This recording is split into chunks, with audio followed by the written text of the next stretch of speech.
Well, good morning guys, and welcome back to the channel.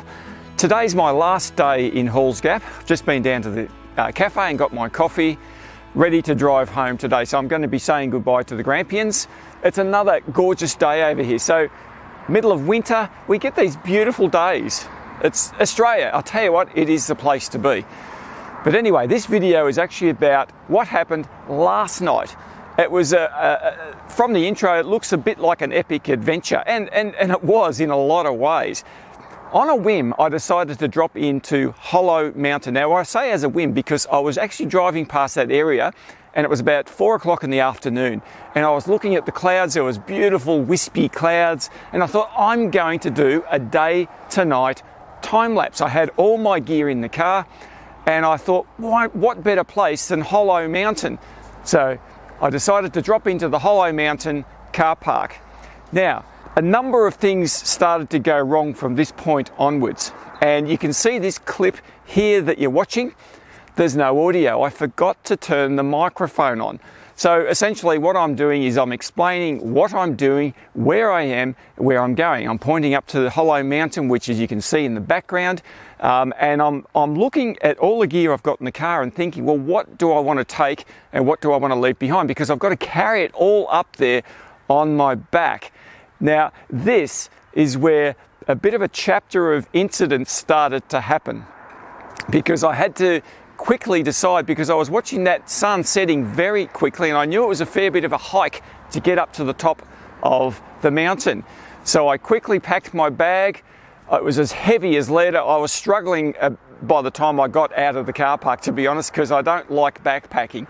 But anyway, let's see how the story continues from here. Well, I got to tell you, not 100% sure this is a good move or not. Anyway, I'm puffing already and I'm only 100 metres from the car park. I just loaded myself up with a heap of gear. So hopefully I'll make it up here before the sun gets down, because I want to do a day to night time lapse. So you guys are going to have to wait. I'm sorry, I need all my hands and legs free for this job. So I'll see you when we get up there. And so I proceeded up the mountain. Now, my back was absolutely killing me. I was carrying quite a bit of gear. And as you can see, it's a bit of a steep climb, especially as the light is starting to recede. But I got up pretty close to the top of the mountain and I was feeling quite okay after quite a few stops. Well guys, I can tell you I'm struggling even more than the last time I came up here. Just got to catch my breath. I'm contemplating stopping halfway for that time lapse because I got some pretty good views just halfway up. So we'll just see how we go. Oh dear. Well guys, I've got to tell you, I have made a huge mistake. I've climbed up almost to the very top of Hollow Mountain. And guess what I left in the car? My time-lapse plus view intervalometer. Yep, that's pretty much the whole reason I came up here, was to shoot a day-to-night time-lapse. So here I am, stuck at this location, gorgeous location. I mean, just have a look at that, without an intervalometer. Oh dear, I was in that much of a hurry to get up here. Okay. So I've taken a lot of deep breaths because let me tell you, I needed to take a lot of deep breaths after that. So what I've done, I've set my D750 up here. Hopefully you can see it just behind me there. And for the very first time ever, I'm using the built-in intervalometer. I've never used it before, not once in the whole time I've had it. So to try and get the day to night effect, basically what I'm doing is I've set it to aperture priority. Yeah, I know, there's probably going to be a heap of flickering and it's not going to work too well when it gets dark.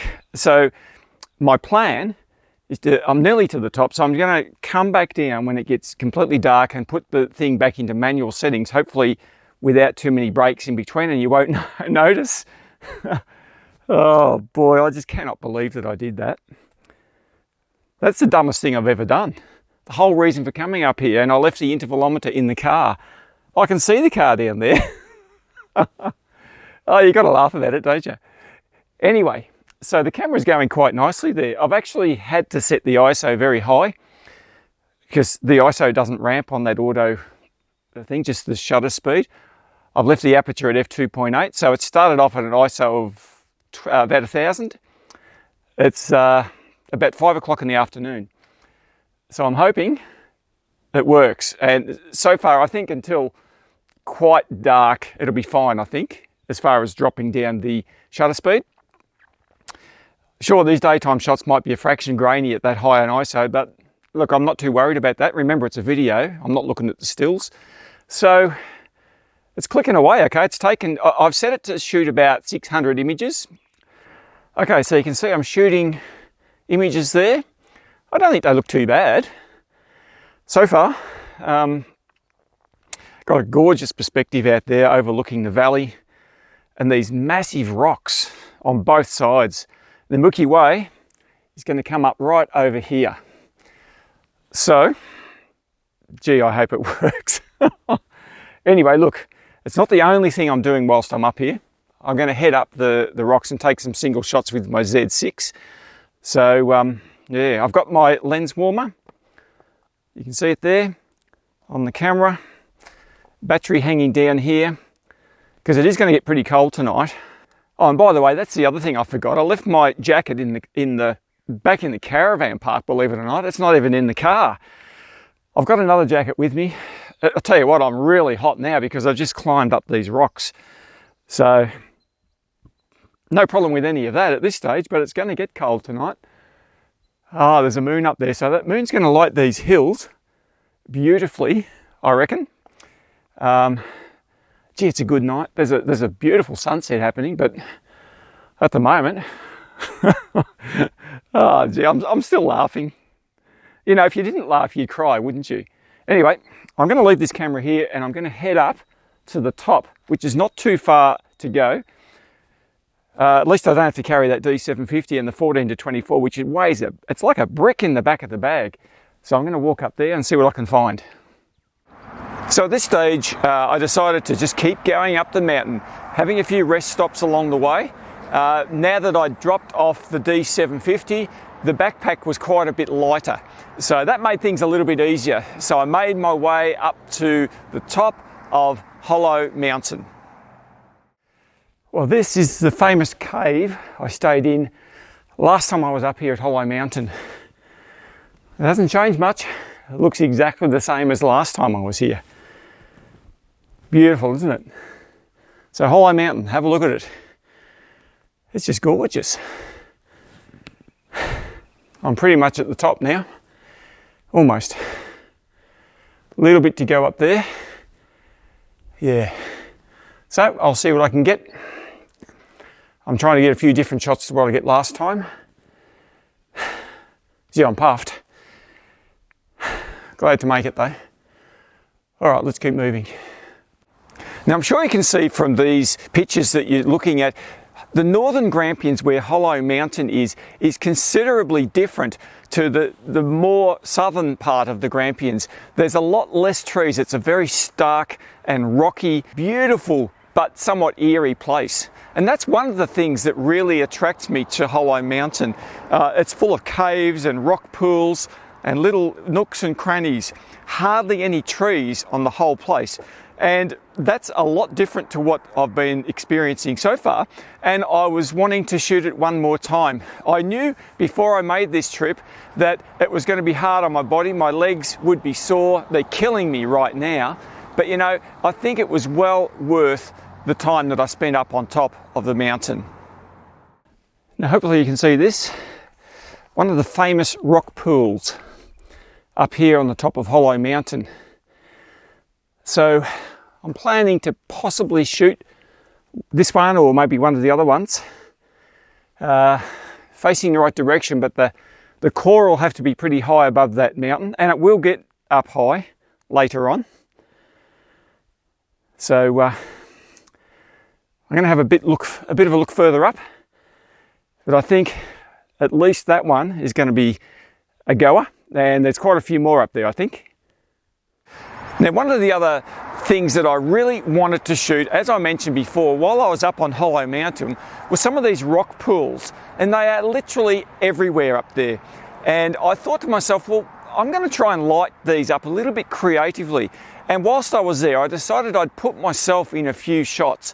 You know, I do like doing the odd selfie, but anyway, these ones with the rock pools were quite challenging because it's really hard to light the water and light the rock and get a bit of Milky Way or stars in the background. So what I ended up doing was trying putting a light in the water. I had a Loon Cube with me, so they're waterproof, put it under the water on a fairly low level and put myself in the frame, but these are very short shutter speeds. I think 2.5 second shutter speed. I cranked the ISO right up, opened the aperture right up, focused on the rock pool and where I was sitting, looking into the water. I guess that's a bit one of those artistic shots where I'm gazing into the pool, thinking, what on earth is underneath that water? And it makes the imagination roll a little bit. But I hope you like the image.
So while up on the mountain, I decided I wanted to shoot quite a number of panoramas, and the reason mainly for that was because of that crescent moon. As I mentioned, there was about a 10 to 12% crescent moon, which was lighting up the whole landscape beautifully, and I didn't actually have to do any light painting. Now, when you're shooting nightscapes with the moon, especially a small crescent moon, then it's great because the distant landscape that you can't possibly light yourself with any form of light painting is illuminated but not blown out too much. So I was still able to shoot at a pretty high ISO and a reasonably long shutter speed. So I shot these with my Nikon Z6 20mm f1.8 lens, f2.8, 15 second shutter speeds at ISO 6400, pretty much for all the shots that I took last night. And I took quite a number of panoramas, some just simple, you know, 4 or 5 shots, and others a little bit longer and more complex. But ultimately, I was wrapped with all of those shots and how they came out.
So of course, whilst all this was going on, my D750 with the 14 to 24 was sitting on that rock ledge about 3/4 of the way up the mountain shooting a time lapse. And so I thought to myself a couple of times, I've got to go back and have a look at this and make sure it's actually working and doing what it's meant to be doing. Because I knew from experience that you can't just leave these things, especially since I'd put it into aperture priority mode. And sure enough, I get back down to the camera, have a look, and it's underexposing by a long way. The shutter speed was supposed to ramp and get longer because it's in aperture priority mode. But I've had this experience plenty of times before. Cameras do not meter well when the light gets low. So it was shooting at about a 1.5 second shutter speed, and it was almost completely dark. So of course, what do you do? Well, all I can really do is just ramp up manually. I put the camera back into manual mode, ramped up the shutter speed to about 10 seconds, and had a look and see what they were coming at quite okay. There was still a little bit of blue hour in the sky, so the 10-second shutter speed was working nicely. But I thought to myself, that's probably a bit short for the rest of the night. So then I bumped it up to 13 seconds. I think that's where I left it. So it was shooting at f2.8, 13 seconds at ISO 1250. And that's where I left it. I was happy with that ISO because there was a bit of moonlight, and I think that was probably going to work out okay. So as it stands right at the moment, I haven't seen that time lapse. I know I'm going to have to do quite a bit of editing on it, but I'm going to show you guys, so you'll see it before I do. And if you don't see it, it means that nothing happened and nothing worked at all. And maybe I should just scrub this bit of the video. But hey, that's part of the adventure. Not everything always goes to plan, and that's pretty much what this video is all about.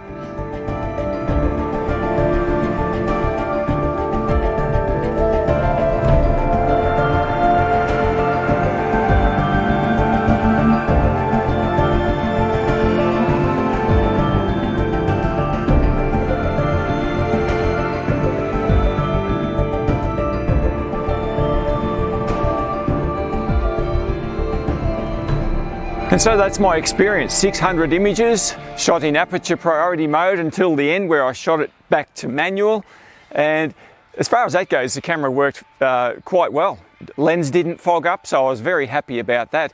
And the vantage point was absolutely gorgeous. In fact, so good that I decided to shoot with my Z6 when I got back there, just a panorama of that exact composition. By this stage, the Milky Way core had raised up a long way out of the shot. So that's my adventure on Hollow Mountain. Now, as you can see from the images here, it was a bit of a task getting back down the mountain in the dark with my backpack and all the camera gear on.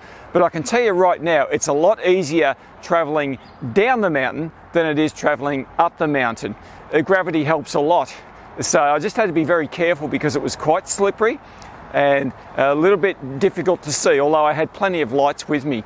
By this stage, there's nobody around. You can see for miles in every direction, and it is actually quite a surreal experience being up on a mountaintop in the complete pitch black with no one around.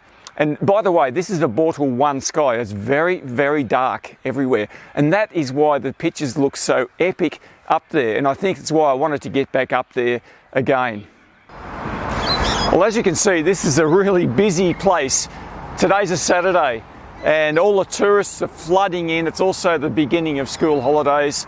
So they're all coming in and I'm getting out of here. I much prefer to be by myself on top of a mountain somewhere. Anyway, that's where this episode comes to a close. I'm so pleased that you joined me on this adventure, and in fact all of the adventures from this road trip to the Grampians. As I said previously, this is my 4th year in a row that I've come over here, and I don't know when I'll be back, but whenever that may be, I just love coming back here. And you know, thanks for coming along with me on the ride. Hopefully you've ridden a few bumps with me, especially on this video today. And I do appreciate that, and I love to read the comments down below. And I'd like to know if you've got any adventures where you've had things go wrong, like I did on this particular trip. But anyway, that's all part of the magic, I guess, and the adventure of photography, particularly nightscape photography. So, thanks again. Look, if you'd like to subscribe to the channel, I would absolutely love to have you on board. And until I see you out under the stars somewhere soon, you have a fantastic week, and I'll see you later.